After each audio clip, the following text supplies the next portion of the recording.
Do you wanna know? Assalamualaikum warahmatullahi wabarakatuh. Saya Hairunisa akan menjelaskan bagian pertama dalam PPT ini, yaitu yang pertama Murray memberi nama teorinya yaitu teori personologi. Teori personologi ini merupakan cabang psikologi yang mempelajari kehidupan manusia sebagai individu dan faktor-faktor yang mempengaruhi perjalanan hidup individu tersebut. Murray juga yakin kalau teori personologi ini memahami makna dari satu proses kepribadian orang harus menangkapnya secara keseluruhan. Jadi setiap bagian dari tingkah laku manusia ini harus dipahami dalam hubungannya dengan fungsi lainnya seperti lingkungannya, pengalaman masa lalu, ketidaksadaran, dan kesadaran serta fungsi otak. Biografi Henry Murray ini yang pertama itu pada tahun 1983, ia lahir di New York, Amerika Serikat pada tanggal 31 Mei tahun 1983. Yang kedua, pada tahun 1915 ia mengikuti pendidikan di Harvard College dan meraih gelar BA Studi Mayor Sejarah. Lalu pada tanggal 1919 sampai 1922 memperoleh gelar MA di bidang biologi, menjadi instruktur biologi di Harvard tersebut. Lalu pada tahun 1927 ia mendapat gelar di bidang biokimia. Lalu di teori personologi ini ada prinsip yang mendasari dari teori Henry Murray ini. Yang pertama ada proses psikologi tergantung kepada proses fisiologi, yaitu Murray sangat menekankan pentingnya menghubungkan proses dan event psikologi dengan struktur dan fungsi otak. Peran otak untuk mengontrol dan memproses semua aspek kepribadian yang eksis di otak, perasaan, kesadaran, ketidaksadaran, sampai ingatan. Lalu ada yang kedua, prinsip mencakup semua hal, yaitu kepuasan itu diperoleh dari proses mengurangi tegangan atau mengubah tingkat kebutuhan atau need indication, yaitu keadaan tanpa tegangan justru menjadi sumber stres karena manusia terus-menerus memiliki keinginan, merasa ingin, senang, aktif, maju, bergerak, dan berusaha, yang semua itu adalah peningkatan tegangan, bukan peredangan tegangan.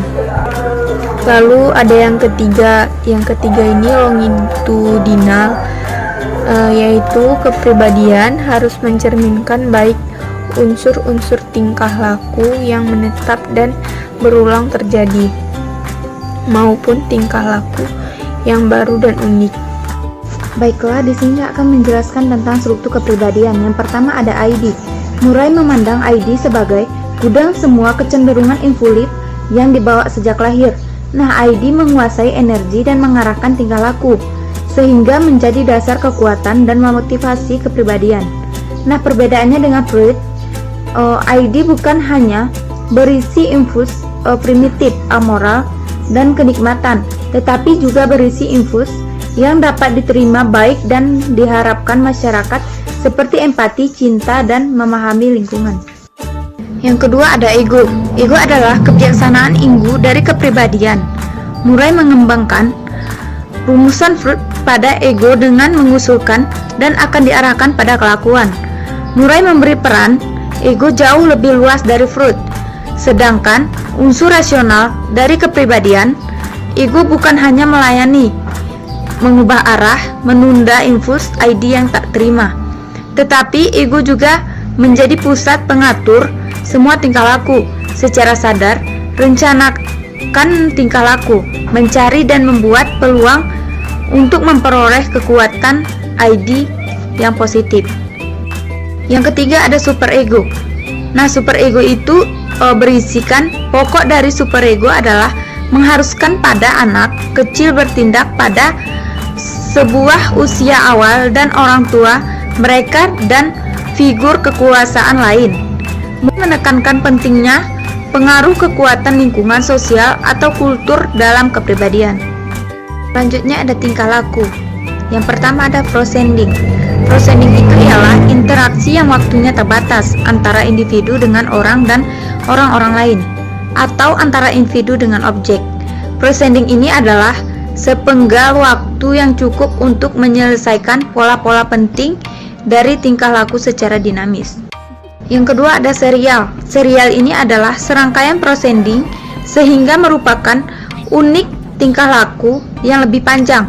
Contohnya seperti jika ingin menjadi psikolog, maka prosendingnya harus belajar, pelatihan, dan lain sebagainya. Yang ketiga ada ordinasi.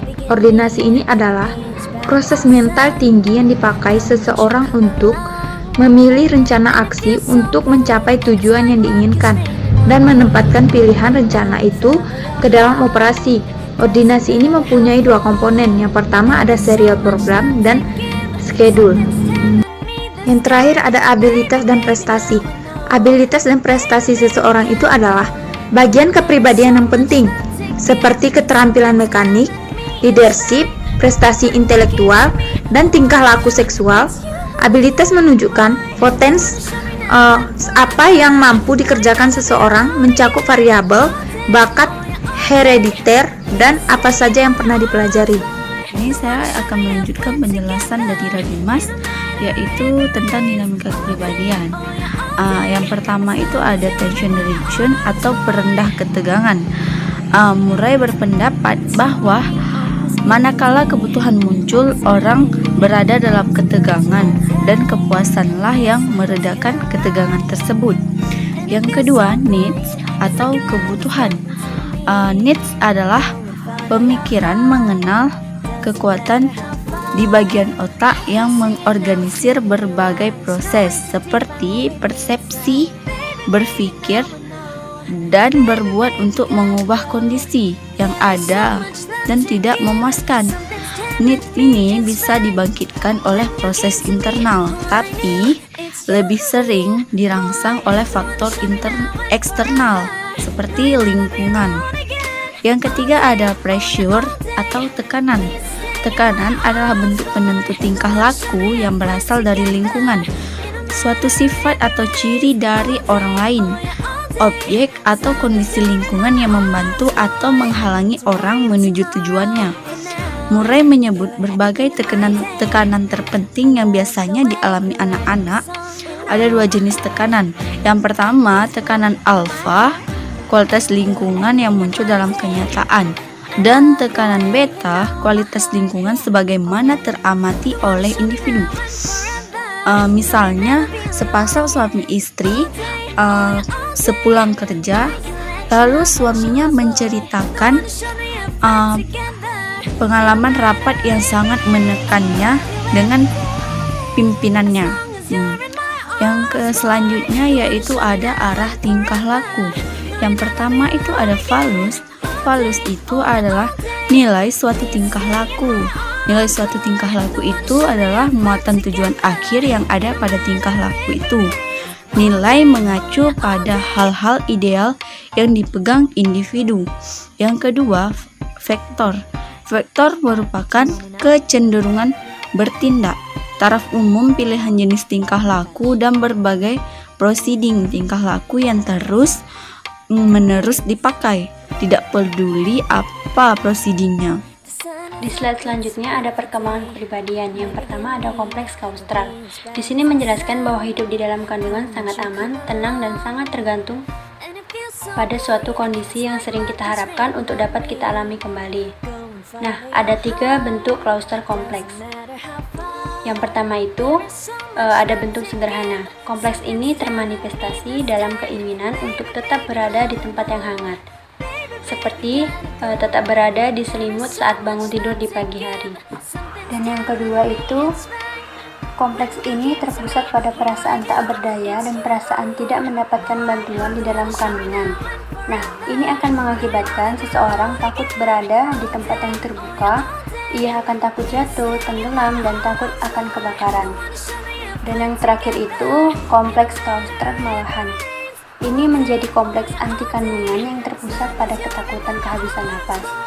Nah, si Murray ini menyebutkan sebagai kompleks yang agresif. Selanjutnya ada kompleks oral atau klauster oral. Ini mempunyai 3 variasi. Yang pertama, oral kasihan adalah kombinasi dari aktivitas mulut, kecenderungan pasif, dan kebutuhan untuk dilindungi. Wujud tingkah lakunya seperti mengisap, mencium, makan, minum. Kedua, kompleks oral agresif merupakan kombinasi dari kompleks oral dengan aktivitas agresi dalam bentuk menggigit, meludah, membentak, atau dalam bentuk agresi verbal seperti sarkasme. Dan yang ketiga, kompleks oral penolakan atau rejection, kompleks yang mencakup muntah, pilih-pilih makanan, atau hanya sedikit makan, atau takut ketularan penyakit. Kompleks anal ada 2 jenis. Yang pertama itu kompleks anal ditolak, yaitu senang dengan difaksi atau membuang kotoran, termasuk humor dengan anal, dan senang dengan kotoran atau barang yang mirip kotoran. Orang ini biasanya kotor dan tidak teratur. Dan yang kedua, kompleks anal retensi. Biasanya tingkah lakunya ini suka menabung dan menimbun atau mengumpulkan sesuatu barang. Biasanya orangnya bersih, rapi, dan teratur. Yang keempat, ada kompleks uretral, berhubungan dengan ambisi yang berlebihan, kerusakan sistem sel. Orangnya ini suka mengompol dan sangat mencintai dirinya sendiri. Seseorang dengan kompleks ini mempunyai cita-cita yang terlalu tinggi dan mimpinya hancur karena kegagalan. Dan yang kelima, ada kompleks kastarsi Murray. Nah, si Murray ini menjelaskan dengan lebih sederhana, yaitu fantasi bahwa penis mungkin akan dipotong. Ketakutan berkembang dari masturbasi di usia anak yang diikuti dengan hukuman dari orang tuanya. Selanjutnya ada determinasi perkembangan. Bagi Murray, kepribadian adalah hasil kolaborasi antara proses kemasakan genetika dan faktor empirik. Ini karena 2 hal. Yang pertama, kepribadian berhubungan dengan struktur dan fungsi otak. Dan yang kedua, semua tingkah laku merupakan proses interaksi antara orang dengan lingkungannya. Nah, yang pertama ini ada determinasi kemasakan genetika. Ini merupakan keseluruhan keadaan fisik seseorang pada saat itu. Murray sangat peduli dengan evolusi dan perubahan, tetapi dia tidak melihat perkembangan dalam tahap-tahap yang jelas. Dan yang kedua, ada determinasi keanggotaan kelompok. Determinasi keanggotaan kelompok adalah kelompok atau lingkungan sosial yang mempengaruhi kepribadian individu. Dan yang ketiga, ada determinasi peran. Determinasi peran adalah sebagaimana peran yang dijalankan oleh individu. Dan yang keempat itu ada determinasi situasi. Ini dapat diartikan juga sebagai pengalaman empirik yang dialami individu. Pengalaman itu bisa terjadi berulang kali atau setiap harinya. Selanjutnya, aplikasi dari Henry Murray. Yang pertama itu ada Thematic Appreciation Test atau TIT. TIT merupakan alat tes projektif karena melalui gambar dan ambigus itu yang memproyeksikan keinginan, pengalaman, perasaan, dan konflik-konflik yang tidak disadarinya menjadi cerita yang umumnya sudah tidak berhubungan dengan gambar itu lagi.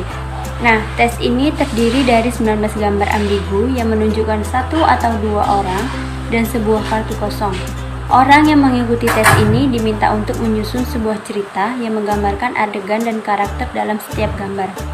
Murray berpendapat teknik projektif TIT ini dari proyek mekanisme pertahanan milik Freud. TIT juga telah dimodifikasi menjadi GIT yang didesain untuk anak usia 3-10 tahun, sedangkan GIT dan SIT didesain untuk orang-orang yang lebih tua atau dewasa.